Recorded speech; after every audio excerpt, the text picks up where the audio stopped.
Kembali lagi dalam mata kuliah Rekayasa Perangkat Lunak. Kali ini topik bahasan kita adalah Quality Management.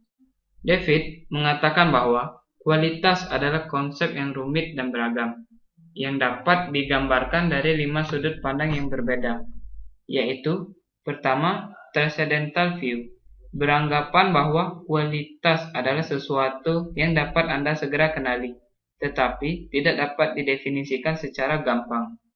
Kemudian, user view, melihat kualitas dari segi tujuan spesifik pengguna akhir.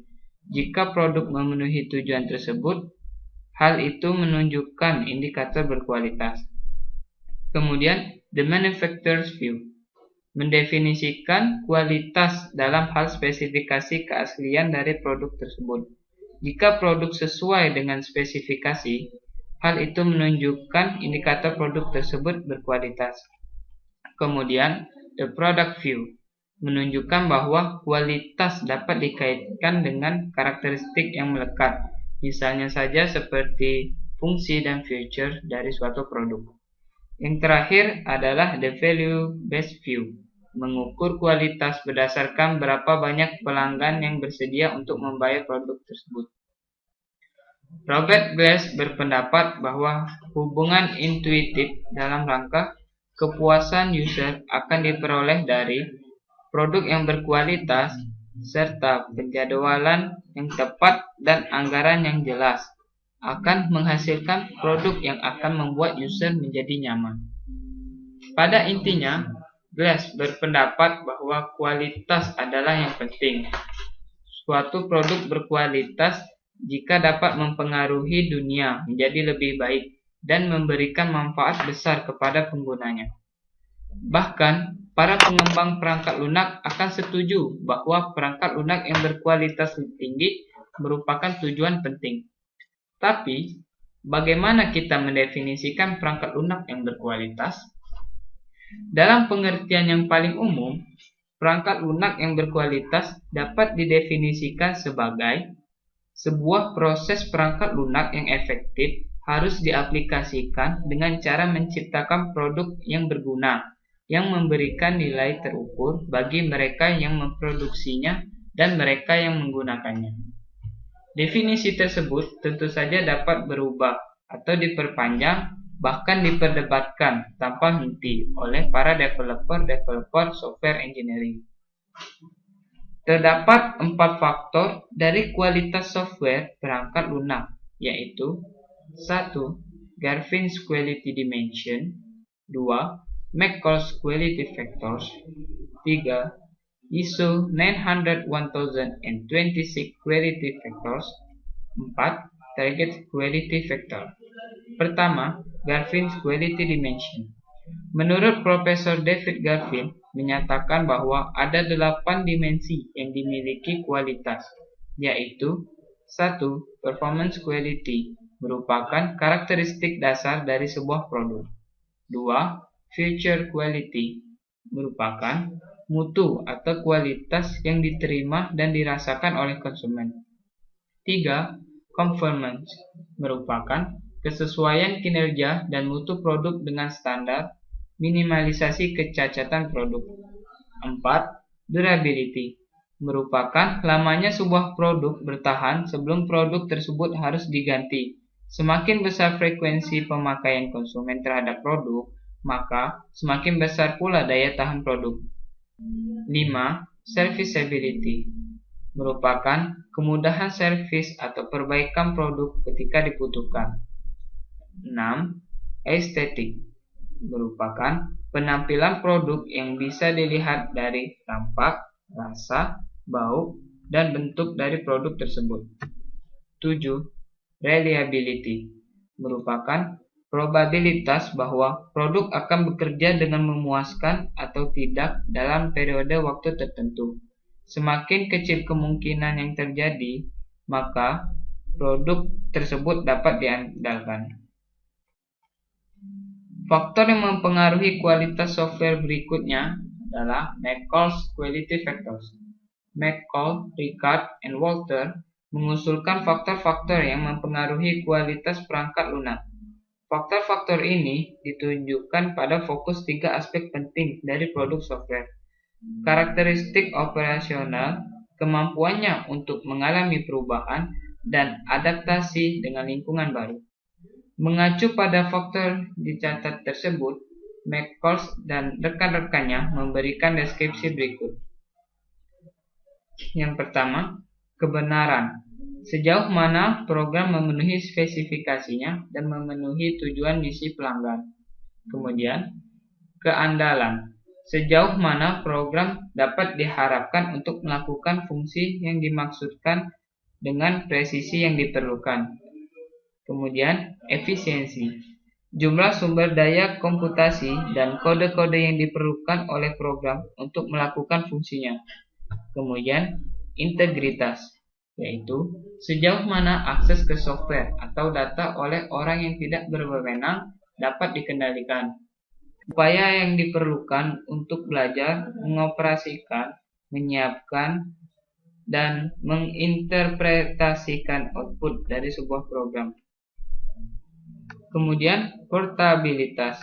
Usaha yang diperlukan untuk mentransfer program dari satu perangkat keras dan atau lingkungan sistem perangkat lunak yang lain. Usabilitas. Sejauh mana program dapat digunakan kembali dalam aplikasi lain yang berhubungan dengan kemasan dan ruang lingkup fungsi yang program lakukan. Interoperabilitas merupakan upaya yang diperlukan untuk pasangan satu sistem ke sistem lain. Sulit dalam beberapa kasus tidak mungkin untuk mengembangkan measure langsung dari faktor kualitas ini. Kemudian, rawatan. Usaha yang diperlukan untuk menemukan dan memperbaiki kesalahan dalam program. Kemudian, fleksibilitas. Usaha yang diperlukan untuk memodifikasi program operasional. Kemudian, testability, yaitu usaha yang diperlukan untuk menguji program untuk memastikan bahwa ia melakukan fungsi yang diinginkan. Faktor yang ketiga adalah ISO 9000-1026 quality factors. Di dalam faktor ini terdapat 6 kunci atribut sebagai kunci kualitas untuk perangkat lunak, yaitu fungsi, yaitu sejauh mana memenuhi kebutuhan software lain, seperti yang ditunjukkan oleh subatribut berikut: kesesuaian, keakuratan, interoperabilitas, kepatuhan, dan keamanan. Kemudian keandalan merupakan jumlah waktu bahwa perangkat lunak yang tersedia untuk digunakan, seperti ditunjukkan oleh subatribut berikut: jatuh tempo, toleransi kesalahan, dan pemulihan. Kemudian efisiensi, yaitu sejauh mana perangkat lunak membuat penggunaan optimal dari sumber daya sistem seperti yang ditunjukkan oleh subatribut berikut: perilaku waktu, perilaku sumber daya. Kemudian kegunaan, yaitu sejauh mana software ini mudah digunakan seperti yang ditunjukkan oleh subatribut berikut: dimengerti, learnability, dan pengoperasian. Kemudian rawatan merupakan kemudahan yang perbaikan dapat dibuat untuk perangkat lunak seperti yang ditunjukkan oleh subatribut berikut: analyzability, berubah-ubah, stabilitas, testability. Kemudian portabilitas merupakan kemudahan yang perangkat lunak dapat dialihkan dari satu lingkungan yang lain seperti yang ditunjukkan oleh subatribut berikut: daya adaptasi, installability, kesesuaian, replaceability. Sekarang kita masuk ke dalam faktor kualitas software yang terakhir, yaitu target quality factors. Dalam faktor ini terdapat intuitif, yaitu sejauh mana antar muka berikut diharapkan pola penggunaan sehingga pemula dapat menggunakannya tanpa pelatihan yang signifikan. Kemudian efisiensi, yaitu sejauh mana operasi dan informasi dapat ditemukan atau dimulai. Kemudian ketahanan, yaitu tingkat di mana perangkat lunak menangani input data buruk atau inappropriate interaksi pengguna. Kemudian, kekayaan, yaitu sejauh mana antarmuka menyediakan set feature yang kaya. Sebagai desain antarmuka dikembangkan, tim software akan meninjau prototipe desain dan mengajukan beberapa pertanyaan. Jika hampir semua jawaban dari pertanyaan tersebut adalah iya, ada kemungkinan bahwa user interface menunjukkan kualitas tinggi. Kemudian kita akan membahas dilema dari kualitas software itu. Yang pertama adalah software good enough. Perangkat lunak yang cukup baik dapat memberikan fungsi-fungsi dan fitur sesuai keinginan pengguna dengan kualitas tinggi, tetapi pada saat yang sama memberikan fungsi dari fitur yang mengandung bug. Vendor piranti lunak berharap bahwa sebagian besar pengguna akan mengabaikan bug karena mereka begitu senang dengan fungsi aplikasi lain. Yang kedua ada cost of quality, yaitu kita ambil satu argumen seperti ini. Kita tahu bahwa kualitaslah yang penting, tapi untuk mendapatkan kualitas itu dibutuhkan uang yang banyak dan memakan banyak waktu. Anda harus memahami biaya untuk perangkat lunak yang berkualitas tinggi dan yang berkualitas rendah. Biaya kualitas dapat dibagi menjadi biaya yang berkaitan dengan pencegahan, penilaian, dan kegagalan. Yang ketiga, risk. Perangkat lunak yang berkualitas rendah dapat meningkatkan risiko, baik bagi pengembang maupun pengguna. Yang terpenting adalah kualitas pada perangkat lunak dan aplikasi yang mudah dioperasikan. Kualitas yang buruk dapat mengarahkan user kepada sebuah risiko. 4. Kelalaian dan kewajiban. Cerita ini terlalu umum.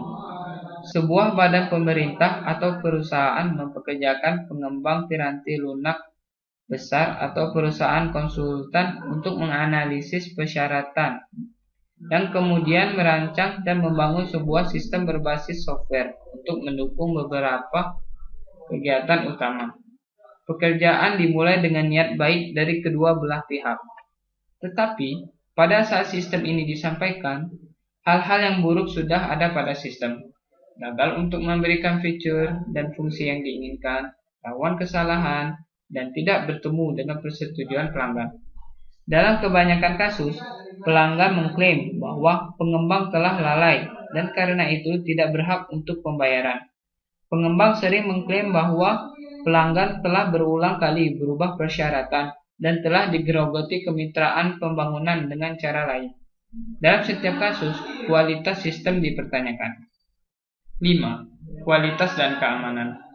Sebagai kekritisan sistem berbasis web dan aplikasi yang berkembang, keamanan aplikasi menjadi semakin penting.